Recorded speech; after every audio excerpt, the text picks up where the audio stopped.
Salut à toi mon ami, j'espère que tu vas bien car aujourd'hui on se retrouve pour une nouvelle vidéo. Est-ce que ça vous est déjà arrivé d'entendre un bruit mais de ne pas savoir d'où cela provenait? D'essayer de vous endormir seul la nuit mais de ressentir une certaine angoisse. Mais vous savez au fond de vous qu'il y a quelque chose qui cloche, des bruits qui ne cessent de se répéter. D'avoir l'impression de ne pas dormir seul, d'être surveillé, d'avoir la présence de quelque chose mais de ne pas savoir ce que c'est. Peut-être que c'est votre esprit qui vous joue des tours, qui sait. Bref, là je suis en train de commencer à vous faire peur. Je suis vraiment un fourbe. Mais on est là pour ça les amis, pour avoir peur. Donc éteignez votre lumière et laissez-vous emporter par ma voix.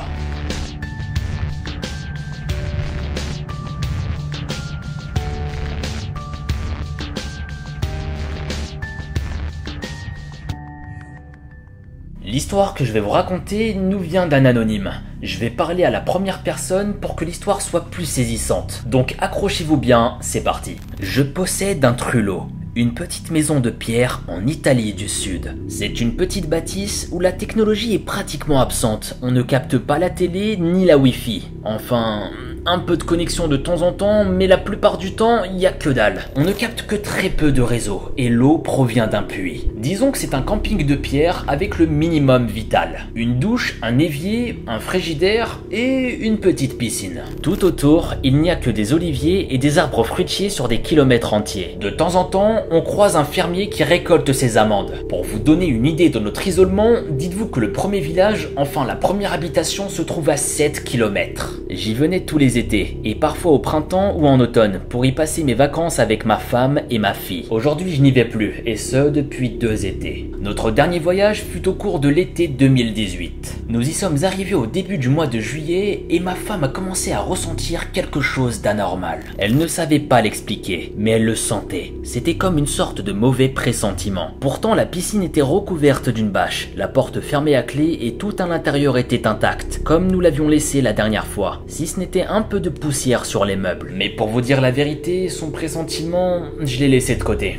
Je voulais vraiment profiter de mes vacances, profiter un maximum. Lorsque j'ai commencé à nettoyer la poussière de cette maison, c'est là que j'ai commencé à me poser des questions. Elle recouvrait tous les meubles, les étagères, les armoires et les machines telles que la machine à laver et l'écran. Cependant, il y avait un endroit sur le lecteur de DVD où la poussière n'était pas présente. Il s'agissait là de 3 empreintes de doigts. Au début, je dois dire que je n'y ai pas fait attention. Ce pouvait être ma fille qui avait posé ses doigts sur l'engin, mais aujourd'hui je considère ces traces comme l'une des preuves ultimes de ce qui s'est passé dans notre maison. Le jour de notre arrivée, on a commencé tranquillement à faire nos courses, puis ensuite on a passé une agréable soirée. On regardait les chauves-souris ramasser des insectes à la surface de l'eau. J'avoue, c'est une activité très bizarre. Enfin bref, continuons. La nuit était clairsemée d'étoiles et très silencieuse. Mais vers 3 h du matin, ma femme m'a réveillé et m'a immédiatement demandé de me taire. J'ai arrêté de parler et j'ai même retenu ma respiration, le temps que le bruit que ma femme avait entendu arrive à mes oreilles. C'était une musique que je trouvais très étrange et angoissante. Le genre de petite musique pour enfants, ou de boîte à musique mécanique. On l'entendait très faiblement, comme si le son provenait de très loin. On a commencé à se regarder dans les yeux, moi et ma femme, on était effrayés. Quelques minutes plus tard, la musique s'est arrêtée. Nous avons quitté le lit et inspecté le salon, la cuisine et la salle de bain, sans rien trouver qui puisse faire ce genre de bruit. Nous avons donc regagné nos chambres et passé le reste de la nuit sans problème. Le lendemain, nous nous sommes réveillés assez tard. Nous avons déjeuné et ma fille a passé la matinée dans la piscine, pendant que mon épouse et moi, on était en train de préparer une délicieuse confiture. Nous avons fait une sieste vers 13 h, puis on est passé par le bar du village pour y boire un expresso. La soirée s'était installée. Après un bon petit dîner, un petit film, on est parti se coucher. Mais vers 3 h du matin, encore une fois, la petite musique enfantine a repris. Ma femme a bondi du lit. Elle est sortie de la chambre et recherchait d'où provenait cette musique des plus mystérieuses. Je l'ai aussitôt suivie pour l'aider dans cette démarche. On a parcouru la maison de long en large jusqu'à que la musique s'arrête. À ce moment-là, elle était persuadée que celle-ci provenait du salon. Nous avons déplacé le fauteuil, la table basse, la télévision,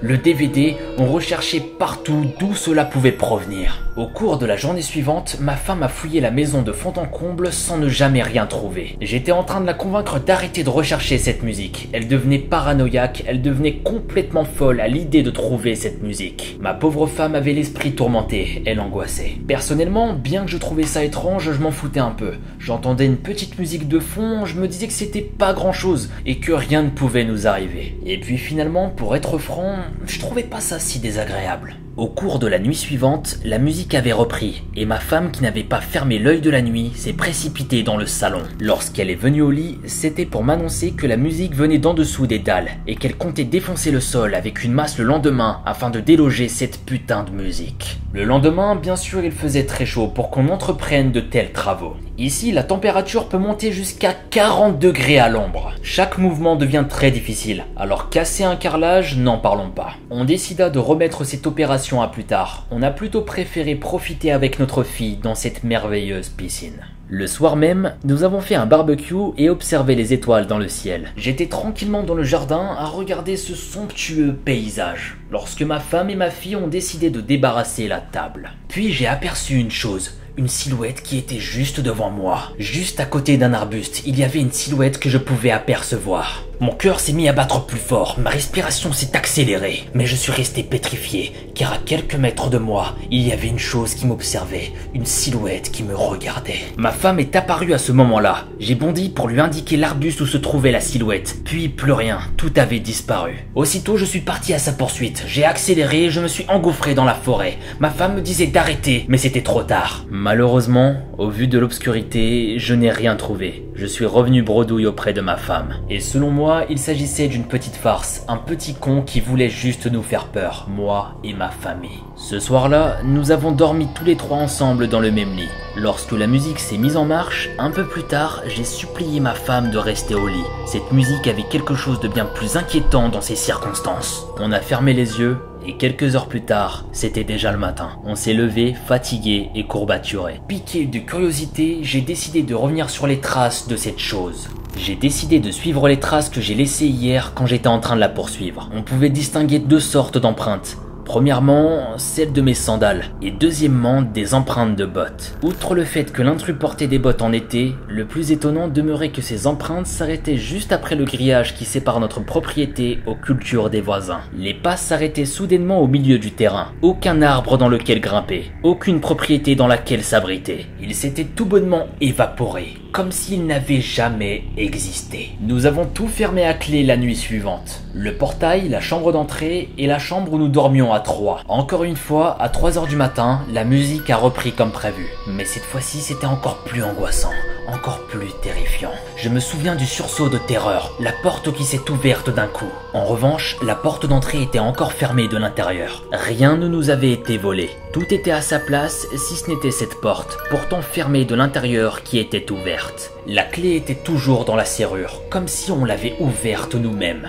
Ma femme avait interrogé ma fille, lui a demandé si elle avait ouvert la porte. Même si c'était juste pour aller aux toilettes, mais personne de nous n'est allé aux toilettes pendant la nuit. La journée qui suivit fut caractérisée par une tension que la chaleur ne faisait qu'empirer. Et dans cette furieuse fournaise, ma femme fonça au village pour y acheter des sachets de café, bien déterminée à ce qu'on reste éveillé pour se confronter à celui ou celle qui importunait nos nuits. La nuit venait de s'installer. Ma femme est restée éveillée. Je n'ai pu que somnoler pendant qu'elle avait avalé des litres de café pour rester debout. Vers 3 heures du matin, la musique s'est remise en route et s'est arrêtée après quelques minutes. Une bonne demi-heure s'est écoulée avant que l'on commence à entendre des bruits étranges. Le type de bruit qui fait dresser nos cheveux et qui fait battre notre cœur comme jamais. Les bruits, des frottements de tissus et de pas, se sont rapprochés de la porte de notre chambre et se sont soudainement arrêtés juste devant celle-ci. Il y a eu quelques instants de silence avant qu'on l'entende. Cet horrible hurlement inhumain qui s'est prolongé durant une vingtaine de secondes interminables. Ce cri de douleur et de rage fut tel que je faillis sentir mon cœur défaillir. J'ai pris mon courage à deux mains et j'ai surgi devant la porte et j'ai regardé dans le couloir s'il y avait quelque chose. Je ne voyais absolument rien lorsque soudain j'entends un sorte de claquement qui provenait du salon. Ma femme, sans se poser de questions, s'y est précipitée. Il y avait une trappe sous la table basse. Quand j'ai rejoint ma femme, en prenant soin d'enfermer ma fille dans la chambre, on a décidé d'ouvrir la trappe. J'ai proposé d'appeler la police, mais dans une zone comme celle-ci où la criminalité est relativement faible, la plupart des postes de police sont fermés la nuit. Nous nous sommes armés d'un pied de biche et une lampe de poche. Au départ, je n'étais pas très favorable à l'idée d'ouvrir cette trappe, mais ma femme ne me laissa pas beaucoup de choix. À croire qu'elle avait un courage hors du commun et que moi je me mouillais complètement. Je l'avoue, je me mouillais complètement. J'ai commencé à ouvrir la trappe en 2 essais. J'ai ouvert la petite porte et j'ai réussi à l'ouvrir. Néanmoins, elle était très lourde et très compacte. En dessous, il n'y avait que les ténèbres, un silence de mort. Cependant, notre lampe illumina une échelle dans l'obscurité. Je ne voulais pas laisser ma fille seule dans la maison, mais franchement, qu'est-ce qu'elle pouvait risquer? Elle était seule dans sa chambre et la porte était fermée, donc elle était plutôt en sécurité. Ma femme me suivait le long de cette échelle. On avait les jambes qui tremblaient, la peur qui était en nous. On était terrifiés. L'échelle descendait sur plusieurs mètres avant de nous abandonner sur un sol qui semblait très sablonneux, comme si ça cachait l'entrée d'une grotte.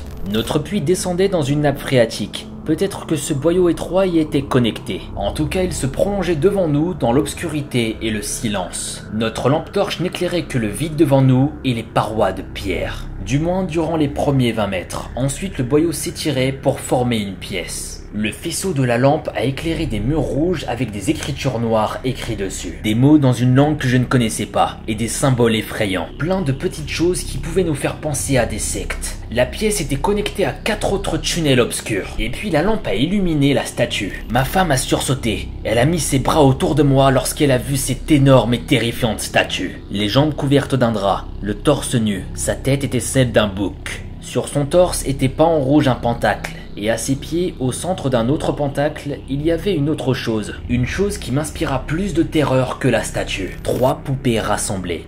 2 plus grandes derrière et une petite devant. 2 poupées féminines et une poupée masculine. Toutes étaient recouvertes d'un liquide rouge que des mouches venaient lécher. C'est vraiment glauque. Ma femme m'a supplié de rebrousser chemin et d'alerter les flics. Mais avant de pouvoir bouger, notre lampe s'était éteinte. Elle ne fonctionnait plus. On était dans le noir complet. Il y avait un silence effroyable. C'est alors qu'on commençait à entendre des pas. Quelqu'un venait vers nous. On entendait plusieurs pas sur le sol et des froissements de tissu. Nos yeux se sont adaptés à l'obscurité. Nous avons pu discerner les 4 embouchures des tunnels, plus clairs et devant chacun d'eux une silhouette. C'est alors que j'ai demandé ce qu'ils voulaient en criant. « Qu'est-ce que vous voulez? Laissez-nous, moi et ma femme !» Il n'y avait aucune réaction. Ils étaient tous là à nous regarder, à nous fixer dans les yeux. Ma femme se blottissait contre moi car elle avait extrêmement peur. Et moi, j'étais en train d'agiter mon pied de biche en essayant de les dissuader. Enfin, l'un d'eux s'est avancé vers nous de quelques pas. Il s'est arrêté et a pointé la main sur nous. L'éclair de sa lampe torche nous a éclairés. Ça nous a aveuglés. J'ai dû mettre ma main devant pour éviter de me faire aveugler. On avait tellement mal aux yeux. On a dû attendre quelques minutes avant de rétablir notre vision. Et bizarrement, par la suite, on avait du mal à retenir ce qu'il s'était passé. Il y avait des hurlements terrifiants qui nous faisaient mal aux oreilles, puis des bruits de pas et de tissus. Quelques minutes plus tard, il n'y avait plus rien. La lumière s'était éteinte. Je n'entendais plus rien, si ce n'était mon cœur qui battait et ma respiration. J'ai appelé mon épouse, mais elle n'a pas répondu. J'ai recommencé, encore et encore, mais elle n'avait pas répondu. Il n'y avait que le silence. Entre mes mains, le contact froid de la lampe torche. J'ai pressé l'interrupteur et une lumière blanche a jailli de l'ampoule. Elle a éclairé les murs rouges, les peintures murales, une seule poupée et la statue. J'étais seul au milieu de ce lieu terrifiant. Pris de panique, je suis resté là durant quelques minutes avant de me ressaisir, de réaliser ce que signifiait la disparition de 2 des poupées et de rebrousser chemin en courant. J'ai grimpé les échelons à grande vitesse pour remonter dans le salon. J'ai atteint la porte de ma chambre, elle était verrouillée. Je l'ai secouée durant quelques secondes avant de me rappeler que j'avais une clé en poche. J'ai ouvert la porte et sur le lit il y avait des draps défaits, vides. Ma fille n'était plus dans la chambre. Je l'ai appelée, j'ai hurlé son nom dans la maison, dans le jardin, mais il n'y avait rien. J'ai perdu ma femme, puis j'ai perdu ma fille. J'étais dévasté. J'ai pris la voiture et j'ai conduit jusqu'au village où j'ai appelé à l'aide en hurlant. Un policier en pyjama est venu à ma rencontre. Je lui ai expliqué ce qui s'était passé en pleurant. Il a pris ma déposition et a envoyé un de ses collègues sur place. Celui-ci est revenu quelques instants plus tard et a demandé des renforts pour inspecter ce qui se trouvait sous la trappe. Ils n'ont rien trouvé. Des murs de pierre brute, un réseau de quelques tunnels ne menant à nulle part, et par-dessus tout, aucune trace de statue ou de peinture. Par contre, ils ont trouvé derrière l'échelle une petite poupée avec un mécanisme à musique dans le dos. En le tirant, on activait le mécanisme qui diffusait sa musique jusqu'à ce que le fil rentrait dans la poupée. Aujourd'hui encore, 2 ans après les faits, je suis sans nouvelles de ma femme et de ma fille. Sur internet, d'autres familles recherchent eux aussi leurs proches disparus dans la région. Certains parlent de terroristes, d'autres d'une secte sataniste. En tout cas, je n'ai reçu aucune nouvelle de ma fille, aucune rançon. Rien, aucune revendication. J'en viens à me demander si tout ce que j'ai vécu était bien réel. Tout ce que je souhaite, c'est d'avoir des nouvelles de ma femme et de ma fille. Si quelqu'un est au courant de quelque chose, je vous en prie, aidez-moi. Imaginez une seule seconde la détresse de cet homme. Imaginez qu'une telle situation vous arrive un jour, que votre femme et votre fille disparaissent, que les gens qui sont autour de vous doutent de la véracité de vos propos. Franchement, ça fait très peur. Et au-delà de cette histoire, ça nous rappelle que dans notre vie, on aura beau dire tout et n'importe quoi, s'il nous est arrivé des choses effroyables et que les gens autour de vous refusent de vous croire, bah on passera tout simplement pour des fous. Je vous laisse méditer là-dessus, ça demande réflexion. Bref, j'espère que cette vidéo vous a plu, c'était Mogota et on se retrouve très vite pour une nouvelle vidéo. Peace.